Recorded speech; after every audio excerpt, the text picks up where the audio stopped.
Alright, you're back with comedian David Boyle, and I'm quitting alcohol. I was thinking today about the first time I actually came to India. I'd only started going out with my wife for maybe a year. Maybe not even that long, maybe it was 6 months or something. And she came back to India to see her folks. So I was staying with a mate in Bali, and I was like, oh, my future wife is in India at the moment, and she's asking me to come over. Do you think I should go? And he's like, yeah, dude, go. What the fuck are you thinking? Just go. So I was like, yeah, fuck it, I'll go. So I got into India, flew into Mumbai. A friend of hers picked me up, put me straight on a bus all the way to Bangalore. Then I got into Bangalore. I spent about 11 days in Bangalore, and then I spent about 6 weeks traveling the rest of India. There's actually some good stories from that trip. Something crazy happened to me in just about every single place I went to on that first trip to India. Fuck it, I'll tell you about when I went to Varanasi. So Varanasi is like the holiest city in India. That's where a lot of Indians go on a pilgrimage to bury their dead. Once they die, they set them on fire and send them out into the Ganges. And I'm like, yeah, fuck it. I'm pretty holy. Let's go to Varanasi. Let's check out what's happening in Varanasi. So I get into Varanasi. I have no idea what I'm doing. I spent 10 or 11 days in Bangalore, and I just got spoon-fed everything. So I thought I knew how to travel India. When I got to Varanasi, I was like, oh my God, what the fuck is going on here? I had no idea what was going on. I get off the train or the bus. I can't even remember now. I think it was the train. It took me about an hour and a half to find my stupid fucking guest house. I dumped all my shit. And what I normally do is I leave my stuff in the room, and then I just go for a walk to find the closest place to have a drink so I can get in the mood for the rest of the shit I'm about to do. So I was looking for a drink, and it's pretty much a dry town. It's the holiest city, and I'm looking for beers. And I couldn't really find anything, so I kept on walking around. You go down to the Ganges, which is the Ganges, people call it, the Ganges River, the holiest river, and it's just filled with shit. Human shit, everything, dead body parts. It's fucking pretty polluted. Like white hippies go in there and feel like they've been blessed, but I tell you what, I wasn't that fucking keen to get in that water. Especially when I saw about 8 people taking a shit as I was walking down to the banks of the river. Wasn't that keen to get in. So you walk around, and as you're walking, you'll hear this chanting. Then you'll see just a group of people holding a dead body above their head, running it through the streets. I didn't even know what it was at first, and I was like, oh fuck, that's a dead body. And then you're like, fuck, there's dead bodies everywhere. There's chanting going on everywhere. And the streets in Varanasi, they're like a maze, so I got lost. And I ended up at this place, and they had just started burning this body. And it was out in the open, so I just stood there in the middle of Varanasi, just watching this body burn. I watched it for about 2 hours, just sitting there meditating, thinking about things. And then I just got bored. I was like, Jesus Christ, how long does it take for a body to burn? And like, you've barely got through its face. How long does skin take to burn? Can we get some petrol happening here? I haven't got all day. I watched it for ages. It was quite an intense thing to watch. I can't remember what I was thinking at the time. Probably wasn't much. My mind was clear. I was in the holy city. So after I got bored of watching the body burn, it was starting to get a little bit dark. And after dark in Varanasi, you can barely breathe because there's just been wood burning and bodies burning everywhere all day, and probably for about the last few thousand years. So I'm like, I'm just going to head back to my guest house. And I get to the guest house, and there was this guy. I noticed him earlier. He was a real short guy, but he had one short leg. Like, it was about 6 inches shorter than the other one. Like, very noticeable. And he was like walking on a tilt. Like, he had no extension on the leg. Like, get an extension, bro. Get a bigger shoe. But he comes up to me as I'm walking in, and he's like, do you want something? Do you want some hash? Do you want some marijuana? Do you want some opium? I'm like, nah, I don't want any of that, but do you reckon you can get us a few beers? He's like, alcohol? Yeah, for sure.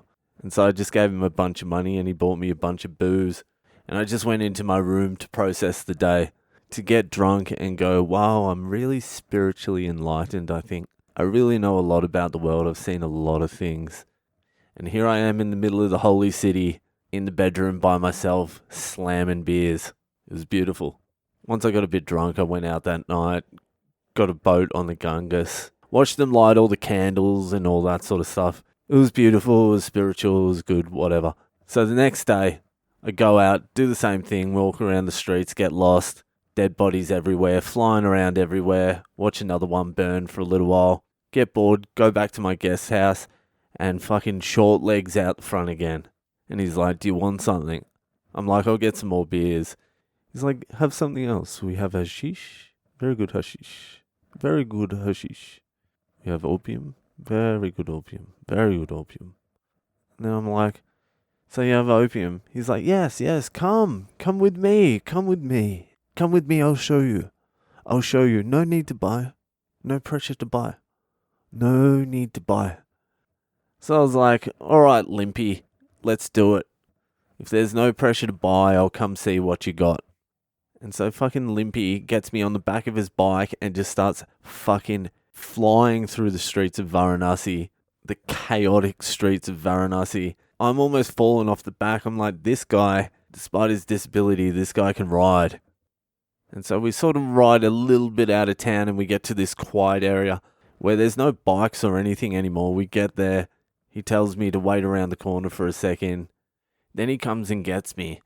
And he takes me through this little door, spins me around through this little maze. And we get to this place. He knocks on the door and a guy opens the door. A guy even shorter than Limpy.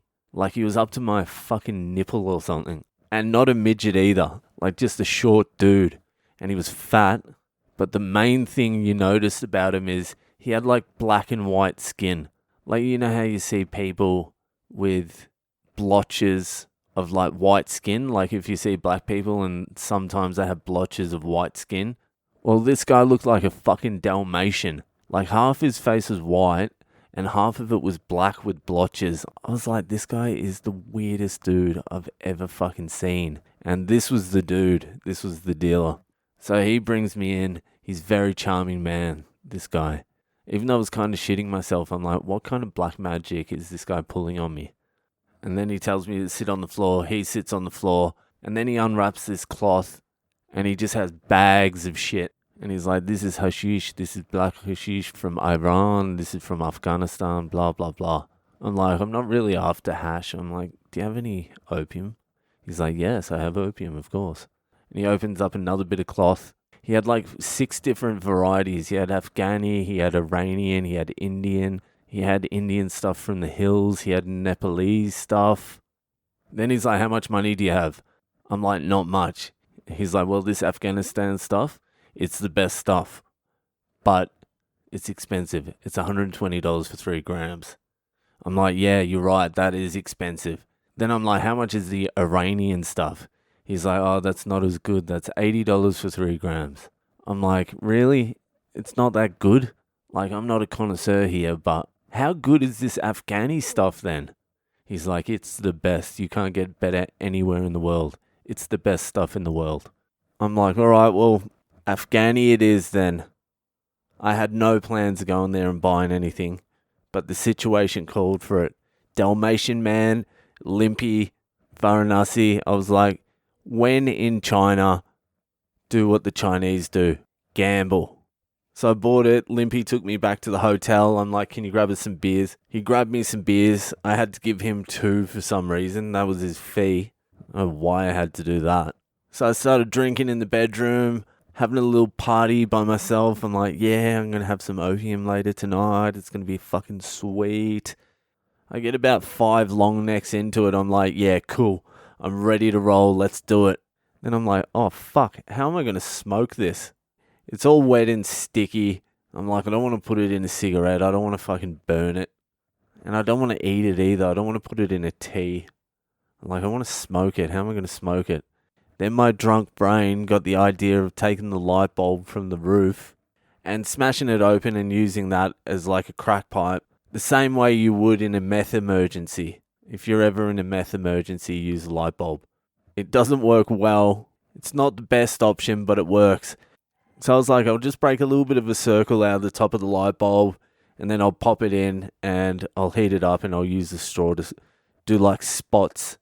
But I was drunk, so when I was trying to crack the light bulb open, I just shattered the whole fucking thing. But there was one shard left that was big enough for me to hold and put something on. So I tried to use that, but when it's such a small piece and you're holding it, and you're putting a flame to it, the whole thing heats up. So I was burning the fuck out of my hand. I was burning my hand before the opium even heated up. So what I did was, there was a desk and a chair, and they were about the same height. So I made 2 piers with the chair and the desk, and I put the glass on top as like a bridge across it, so I didn't have to hold it myself. And then I would just come underneath with the lighter. So I was coming underneath with the lighter, lighting it up, sucking up the fumes, like wood fumes as well, light bulb fumes, everything. I don't even know if I got any of the opium fumes, but I ended up passing out. That's what I ended up doing. I had a bit more the next day, and I kept having little bits and pieces throughout the trip. And then on the last day, I had a little bit left, and I was drinking in a bar in Mumbai, and I saw a couple of Aussie guys there, and we started drinking, and I was flying out straight from that bar. So we just drank the whole day, and they were pretty sketchy. Like, it was their first time overseas. They'd only been in India for a couple of days. They didn't really know what the hell was going on, and I was acting like I'm some fucking guru. And then just as I was leaving, I asked the sketchiest guy if he wanted some opium. He's like, nah, man, I don't want anything to do with this. He was worried about getting busted by the police or something like that. I'm like, all right, dude. And then just as I'm leaving to catch my flight back to Australia, as I walk out the door, I yell at the top of my voice to the sketchy guy, oh, here's your opium, and threw it at him and just walked out the door, never to see him again. And that was the end of that. All right, that's it for tonight. That was Varanasi. Do the things, add me on social media, subscribe, rate, review the podcast. Tell your friends about it. Enjoy yourself. See you later.